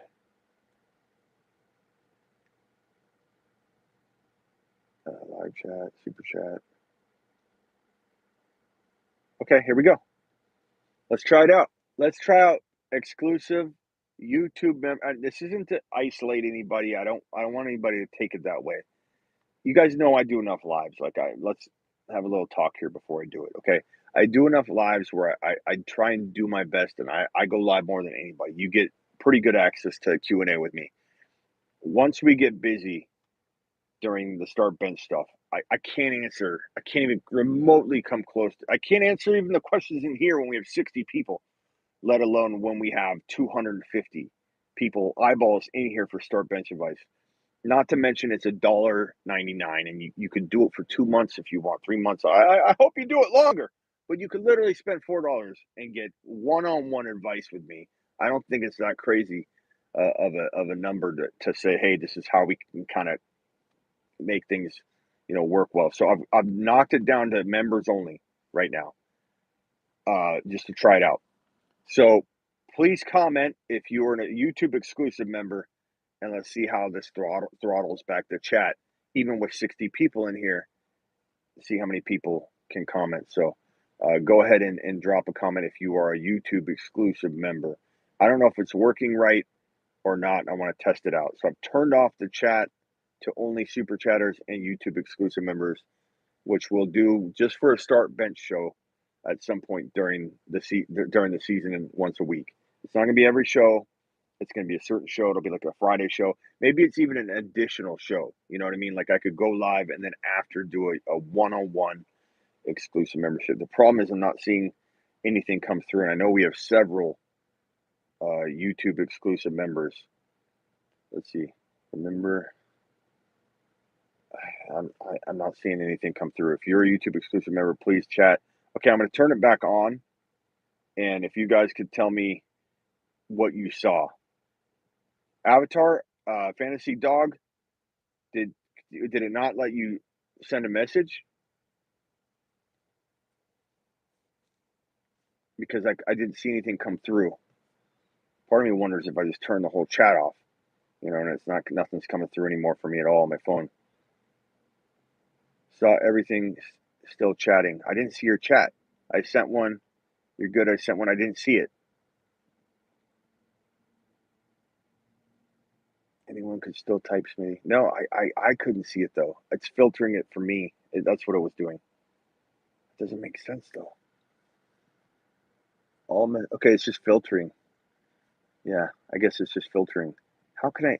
Can I turn it on midway? I guess I got to do it before I start. That sucks. I thought that option might have actually turned the setting on, but it's just a filter. But I can do it at the beginning of the show. So that means that I'll have to dedicate. I said I could turn it on and off. I was going to do that. I don't think we can do that.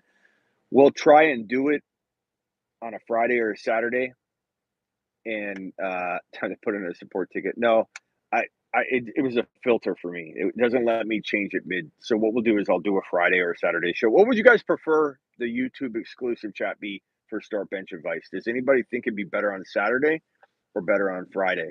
I know Saturday's closer to Sunday, so you're gonna naturally be like, yeah, they should let you switch it mid live. It's dumb.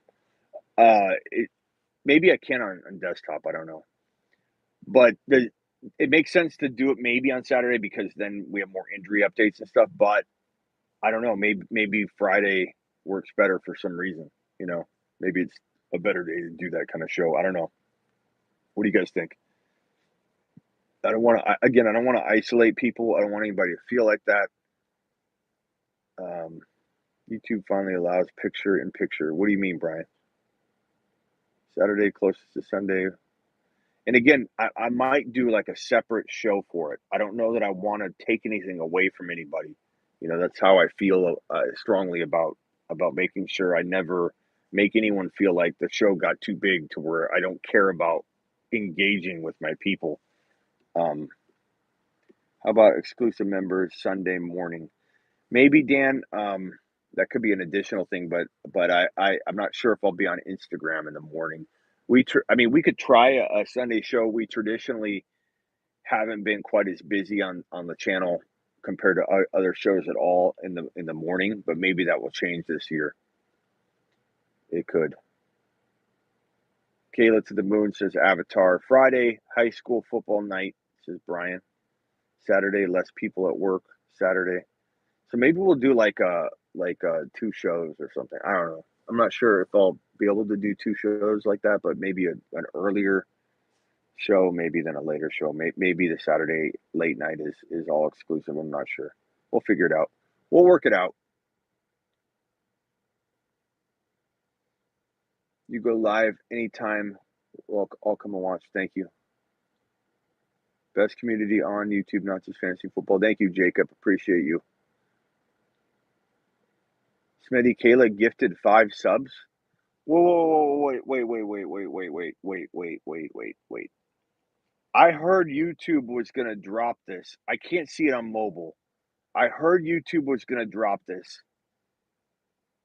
And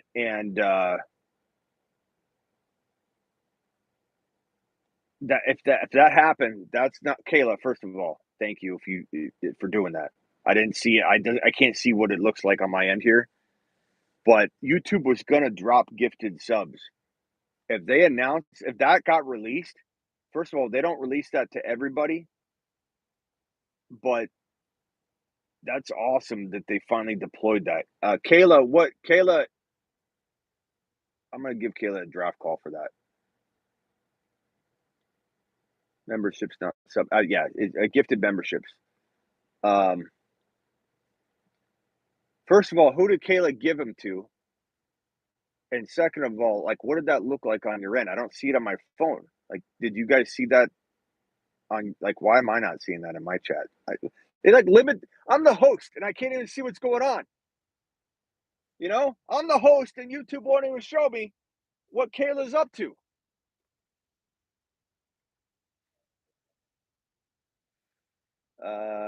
Who did Kayla give them to? How did it look? Someone break this down because this just happened. It pops up just like a new member. Okay, so that's the alert. Why doesn't it show me? Why does it show me? Second of all, how did Kayla decide? Like, Kayla, explain how you did it. What's it look like from your end? Is it like, you click the money, the super chat emoji. You know what I mean? They're automatically distributed to JD, Brian, MC, Honcho, and two more. YouTube has some work on their end. They got to do. Kayla is the hero. That's awesome, Kayla. Uh, that's great. Injury show Saturday. I'd love to see how that went. Now I wish I was in the studio to see that. I bet I would have seen that. Kayla, everybody drop a Smitty approved for Kayla. That's pretty. I'm excited. A, because Kayla did that, and that's awesome, Kayla. B, I'm excited because we've been waiting for this, man. It's randoms. I think that is the idea that they do it randomly too. I think that I heard that, but I've been waiting for this feature. This is a huge feature. This is a huge feature. Because congrats on the 5 new members, says Jacob. Smitty approved. Super chat emoji has a membership gifting option. Appreciate the draft call. Thank you, Kayla. Now, if YouTube would just bring back DMs so you could DM people, that would be amazing. But no, man, that's awesome. I'm double excited that Kayla did it. Appreciate Kayla so much. Thank you, Kayla. Draft call. DM me on IG. DM me on IG or email me through thefantasyfootballshow.com.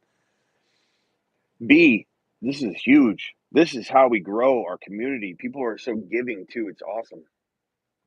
Could be different once you're back in the studio and not on your phone. I know, but why wouldn't they show me? Why wouldn't they show me? Like, why would you plan something like that? I'm excited it got launched, but and I know it's new. They need to work the bugs out, but like I can't even see what's going on, and I'm the host. I have no idea. I had no idea. Someone didn't tell me. Awesome, Kayla. Thank you.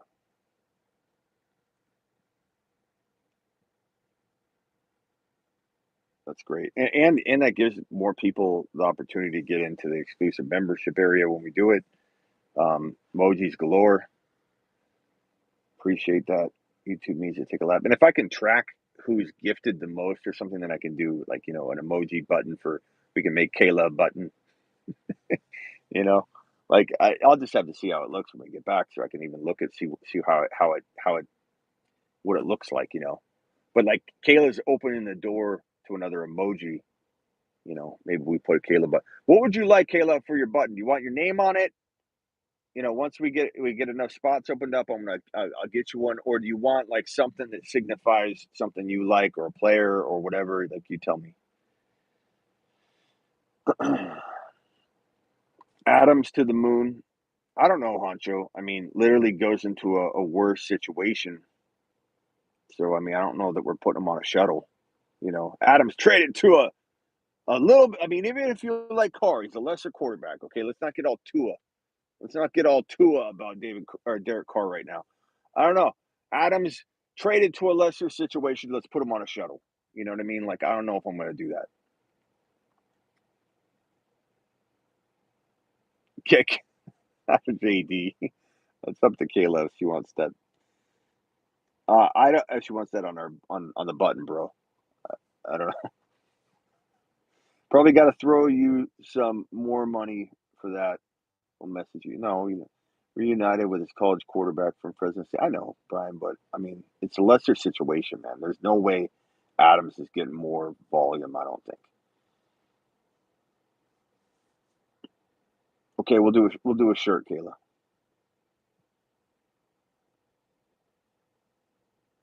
Who's a sleeper boom player this year? I mean, we'll rewind a little bit. We did a whole like 20 minutes on it. We went through every round 1 through 6.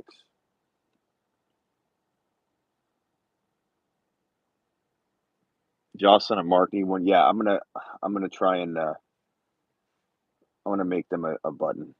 Maybe they share it. Mark and Jocelyn's, the law firm. Mark, Jocelyn, and Jocelyn.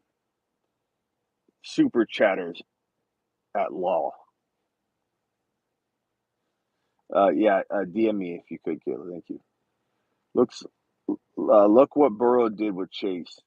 That's all I'm gonna say, says Honcho.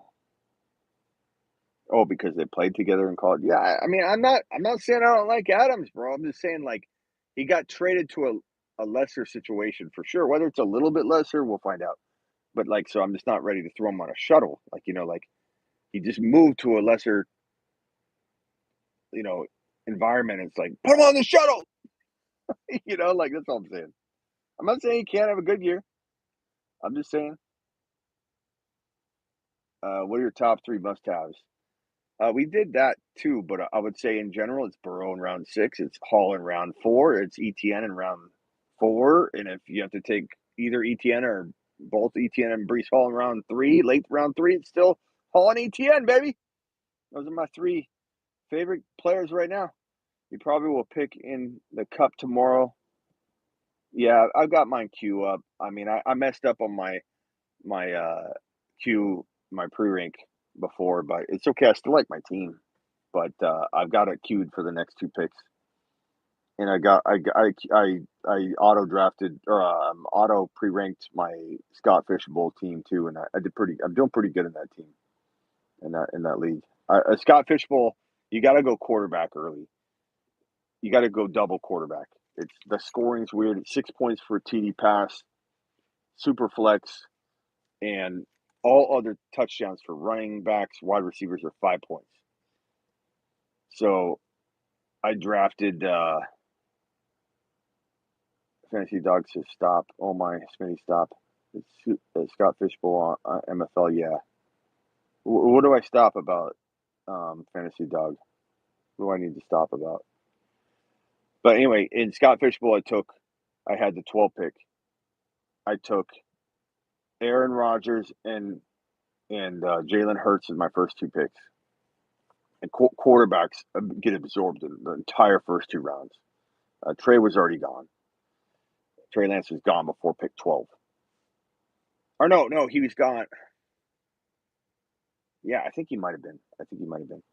But I took Hurts and I took Aaron Rodgers back to back at 12 and 13. Then my next 2 picks, because everybody goes quarterback first 2 rounds, and you have to. Like, if you don't, you get screwed. We love Smitty and don't want you messing up your dress. We love Smitty and don't want you messing. What are you talking about? I don't know what you're saying. Fantasy Dog, explain for me, please. And so then the second and third round, I took ETN and Breece Hall. Then that was the second and third round. Then the next picks I got, I'm kind of blanking. Oh no, I'm sorry. Back up. Justin Jefferson was my third round pick. So I got JJ in the third round. That's the way Scott Fishbowl is. You just got to understand it. You got to accept it. It doesn't make a lot of sense. But if you try and draft around it, you're going to get screwed. So I took Jalen Hurts and Aaron Rodgers in my first 2 picks. I didn't auto pick Scott Fishbowl. I meant I pre-ranked. And then I took Justin Jefferson in round 3. So JJ was my third pick. My third pick. Like, that's how crazy Scott Fishbowl is. So I took Jalen Hurts, Aaron Rodgers, Justin Jefferson, Breece Hall, ETN.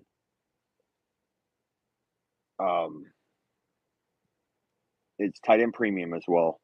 So I took Dawson Knox and Eli Mitchell.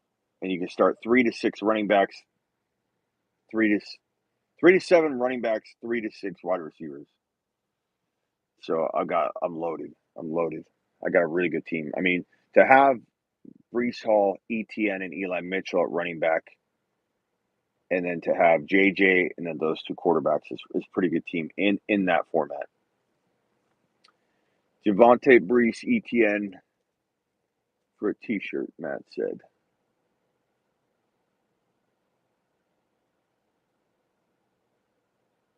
Where did Burrow go in the fishbowl? Probably like 4. I think he went number 4.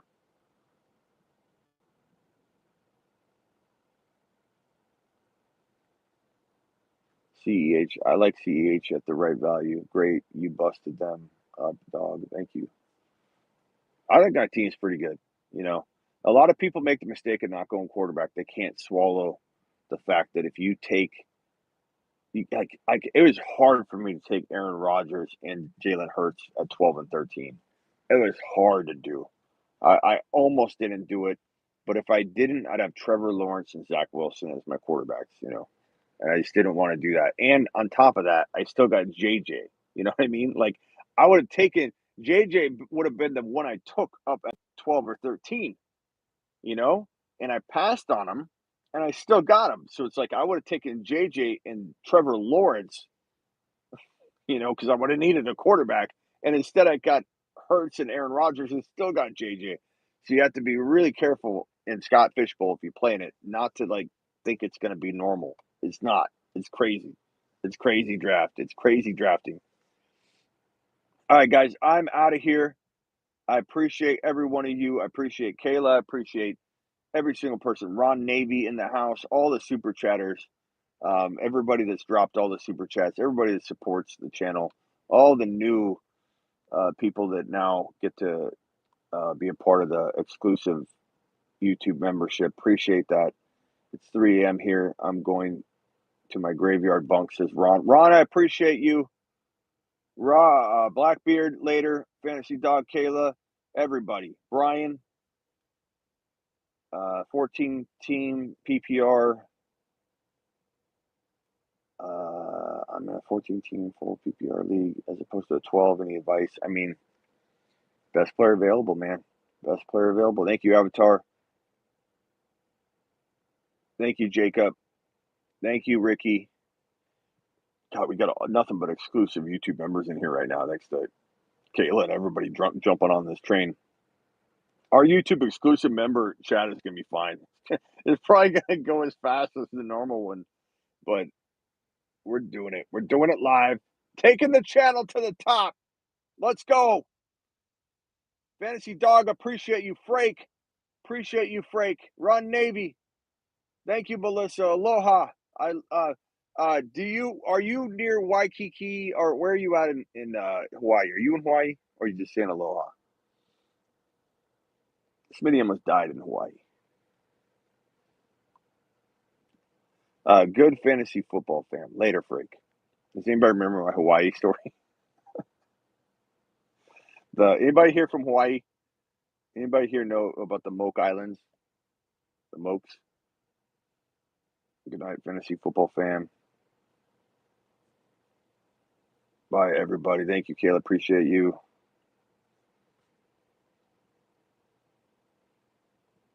We'll talk about it another time. Remind me. Later, JD. Later, Blackbeard. Later, Minded. We're out of here, Minded. Aloha. Adios. Yeah, Minded, rewatch if you need some content tonight. But we've been live for an hour, 107 minutes. So time to go. Been to Hawaii a lot. Yeah, I'll tell you my Hawaii story another time when we get some people from Hawaii in here that can validate what I'm saying as far as the Moke Islands. Your boy Smitty almost drowned it on waves crash against the island and totally overtake it. Like the island goes underwater. All right. Devontae season. Attaboy, Jacob. I'm just saying aloha. Okay, just checking. Just checking. Texas. I love Texas. All right, guys. Appreciate all you. Peace out. See you tomorrow. 7 p.m. Eastern, unless there's breaking news. Oh, no. We're doing the mock draft. We'll try to do a mock draft. But if there's breaking news, we'll do that instead of the mock draft. But you know the drill. Javonte Williams video coming out tomorrow. Probably some kind of breaking news or mock draft tomorrow. Then the 7 p.m. show, and then probably mock drafts on top of that later that night. We'll see. Later, everybody.